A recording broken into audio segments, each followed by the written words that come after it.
জয় গিরিধারী, জয় শ্রী রাধে। আজ ভগবানের এক করুণ কথা কাহিনী আপনাদেরকে শ্রবণ করাবো।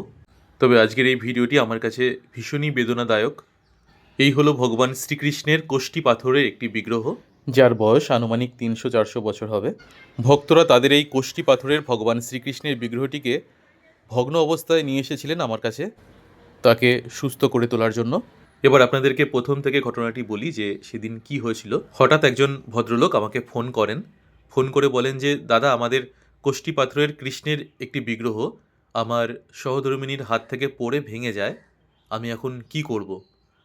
এবং তিনি এটাও বলেন যে কিছুদিন আগে দাদা আপনি একটা গোপালের বিগ্রহ ঠিক করে দিয়েছিলেন, হাত ভাঙা অবস্থায় এসেছিল আপনার কাছে, আমি দেখেছিলাম। ভিডিওটি যেদিন আমি দেখি সেদিনই আমাদের গোবিন্দ হাত থেকে এভাবে পড়ে গিয়ে ভেঙে যায়। তিনি আরও বলেন যে, দাদা, আপনার কাছ থেকে অঙ্গরাগ করাবো, আমরা কয়েক বছর হয়ে গেল যে আপনার থেকে অঙ্গরাগ করাবো, কিন্তু কিছুতেই আসতে পারি না।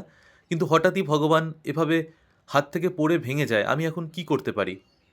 তখন আমি কিছুক্ষণ স্তম্ভিত হয়ে তার কথা শুনলাম এবং বললাম যে, ভগবান হয়তো এভাবেই আসতে চেয়েছে আমার কাছে, আপনি দেরি করবেন না, আপনি পারলে আজকেই নিয়ে আসুন। ভক্তরা কিন্তু আর দেরি করেননি, সেই দিনই সন্ধেবেলায় তারা চলে আসেন কৃষ্ণকুঞ্জে ভগবানকে নিয়ে। তবে আমি কিন্তু খুবই চিন্তিত ছিলাম যে আমি তো তাকে আসতে বললাম, কিন্তু আমি কি করে ঠিক করব, এরকম তো আমি কোনোদিনও করিনি। আমি তো অঙ্গরাগ করি, কিন্তু ভাঙা কোষ্ঠী পাথরের এই বিগ্রহ আমি কি করে ঠিক করব।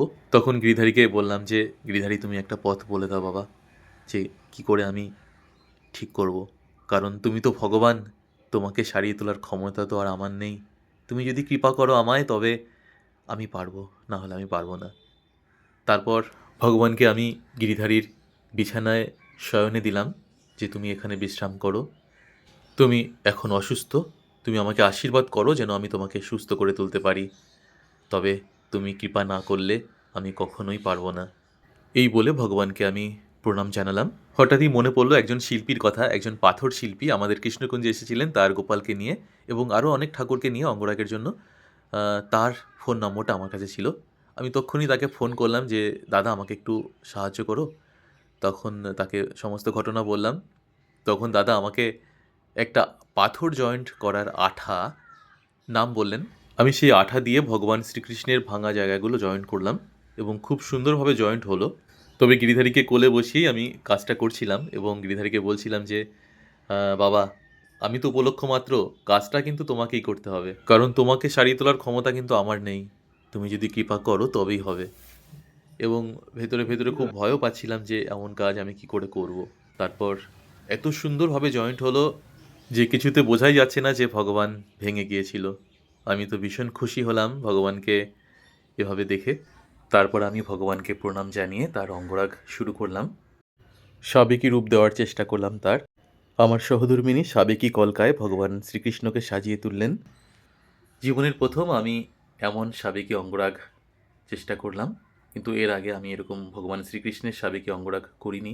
কারণ এত প্রাচীন ভগবান শ্রীকৃষ্ণের এই কোষ্ঠী পাথরের বিগ্রহকে আধুনিকতার ছোঁয়া দেওয়াটা ঠিক হবে না, তাই আমি সাবেকি অঙ্গরাগই করার চেষ্টা করেছি। তবে এমন প্রাচীন বিগ্রহ কিন্তু এখন আর পাওয়া যাবে না, এই বিগ্রহ খুবই দুর্লভ। তবে এই বিগ্রহ কিন্তু আমার কাছে শুধুমাত্র সাধারণ একটা বিগ্রহই নয়, উনি খুবই জীবন্ত বলে মনে হয়েছে আমার।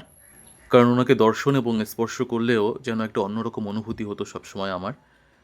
কোনো এক জন্মের সুকৃতির ফলেই আমি তার অঙ্গরাগ সেবা করার সুযোগ পেয়েছি। আপনারাও প্রাণ ভরে দর্শন করুন ভগবান শ্রীকৃষ্ণের এমন রূপ, কারণ এমন বিগ্রহ আপনারা খুবই কম দেখে থাকবেন, এটুকু আমি বলতে পারি। ভগবান আপনাদের সকলের মঙ্গল করুক। রাধে রাধে। আমার দাদু, হ্যাঁ, তার দাদুর কাছে ছিল। আমার দাদুরা যখন বাংলাদেশ থেকে, মানে যখন ইন্ডিয়া স্বাধীনও হয়নি, তখন যখন এসেছে, মানে আমাদের পূর্বপুরুষ এসে ব্যারাকপুরে থেকেছে, তখন এই ঠাকুরটা বাংলাদেশ থেকে নিয়ে আসে। সে কত বছর আমাদের কোনো দাদার ফেসবুকে আমি সমস্ত কাজকর্ম দেখে আমরা বহুদিন ধরে ভাবছি দাদার কাছে ঠাকুরটাকে ওই যেটা করে দাদা যে অঙ্গরাগ। কাজটা অঙ্গরাগ করাতে নিয়ে আসবো। কিন্তু তার আগেই আজকে হঠাৎ ঠাকুরটা, আমার ওয়াইফ সকালবেলায় উঠে ঠাকুরকে ঘুম থেকে তুলে বসিয়েছিল সিংহাসনে, দিয়ে ঠাকুরটা আমাদের গোবিন্দ পড়ে যায়, পড়ে গিয়ে গোবিন্দর হাত পা, কোষ্ঠী পাথরের গোবিন্দ তার একদম ভেঙে গেছে। দাদার কাছে সেই কারণেই আসা, যাতে সেটাকে আবার ঠিক করে দেবে, দাদা নিয়ে যাব বাড়িতে। আমি চেষ্টা করব, দেখা যাক ভগবান কি চান।